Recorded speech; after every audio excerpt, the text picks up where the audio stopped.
ರೀಸೆಂಟಾಗಿ ರಿಲೀಸ್ ಆಗಿರೋ ಕಲ್ಕಿ ಮೂವಿ ಮತ್ತು 2013ರಲ್ಲಿ ರಿಲೀಸ್ ಆಗಿರೋ ಮೂವಿ ಎಲಿಸಿಯಮ್ ಅಂತ ಸ್ವಲ್ಪ ಸಿಮಿಲಾರಿಟೀಸ್ ನಾವು ಕಾಣ್ಬೋದು. ಏನಂತಂದರೆ ಕಲ್ಕಿ ಮೂವಿಯಲ್ಲಿ ಕಾಂಪ್ಲೆಕ್ಸ್ ಅಂತ ನಾವು ನೋಡ್ತೀವಿ, ಅದೇ ಥರ ಎಲಿಸಿಯಮ್ ಮೂವಿಯಲ್ಲಿ ಎಲಿಸಿಯಮ್ ಅಂತ ನಾವು ನೋಡ್ತೀವಿ. ಸೊ ಅಂದರೆ ಇವು ದೊಡ್ಡ ಸಿಟಿಗಳು. ಸೊ ಎಲಿಸಿಯಮ್ ಅನ್ನೋದು ಸ್ಪೇಸಲ್ಲಿ ಕ್ರಿಯೇಟ್ ಮಾಡಿರ್ತಾರೆ, ಒಂದು ಕಂಪನಿ ಕ್ರಿಯೇಟ್ ಮಾಡಿರುತ್ತೆ, ಅದೊಂದು ದೊಡ್ಡ ಸಿಟಿ, ಅಲ್ಲಿ ಓನ್ಲಿ ರಿಚ್ ಪೀಪಲ್ ವಾಸಿಸ್ತಿರ್ತಾರೆ. ಅದೇ ರೀತಿ ಕಲ್ಕಿ ಮೂವಿಯಲ್ಲೂ ಕೂಡ ಕಾಂಪ್ಲೆಕ್ಸ್ ಅನ್ನೋದು ರಿಚ್ ಆಗಿ ಅಡ್ವಾನ್ಸ್ಡ್ ಆಗಿರುತ್ತೆ. ಕಲ್ಕಿ ಮೂವಿ ಮತ್ತು ಎಲಿಸಿಯಮ್ ಮೂವಿಯಲ್ಲಿ ಇರ್ತಕ್ಕಂಥ ಹೀರೋಗಳದ್ದು ಸೇಮ್ ಇಂಟೆನ್ಷನ್ ಇರುತ್ತೆ. ಅಂದರೆ ಕಾಂಪ್ಲೆಕ್ಸಲ್ಲಿ ಹೋಗಬೇಕು ಅಂತ ಕಲ್ಕಿ ಮೂವಿಯಲ್ಲಿ ಇರತಕ್ಕಂಥ ಹೀರೋ ಪ್ರಭಾಸ್ಗೆ ಇರುತ್ತೆ.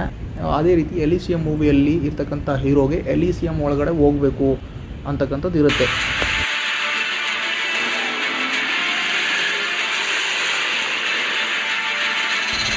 ಹಾಗೆ ಕಲ್ಕಿ ಮೂವಿಯಲ್ಲಿ ನಿನ್ನನ್ನು ಕಾಂಪ್ಲೆಕ್ಸ್ ಒಳಗಡೆ ಕರ್ಕೊಂಡು ಹೋಗಬೇಕು ಅಂತಂದರೆ ನೀನೊಂದು ನಾವು ಹೇಳಿರುವಂಥ ಟಾಸ್ಕ್ ಮಾಡಬೇಕು. ಅದೇ ರೀತಿ ಎಲಿಸಿಯಮ್ ಮೂವಿಯಲ್ಲೂ ಕೂಡ ನಿನ್ನನ್ನು ಎಲಿಸಿಯಮ್ ಒಳಗಡೆ ಕಳಿಸ್ಬೇಕು ಅಂತಂದರೆ ನಾವು ಹೇಳುವಂಥ ಟಾಸ್ಕ್ ನೀನು ಮಾಡಬೇಕು ಅಂತ. Same similarity we can find in these two movies.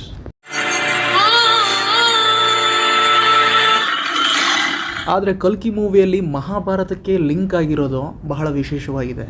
ಹಾಗಾಗಿ ಪ್ರೇಕ್ಷಕರ ಮನಸ್ಸನ್ನು ಸೆಳೆಯುವಂಥ ಕೆಲಸ ಈ ಮೂವಿ ಮಾಡಿದೆ.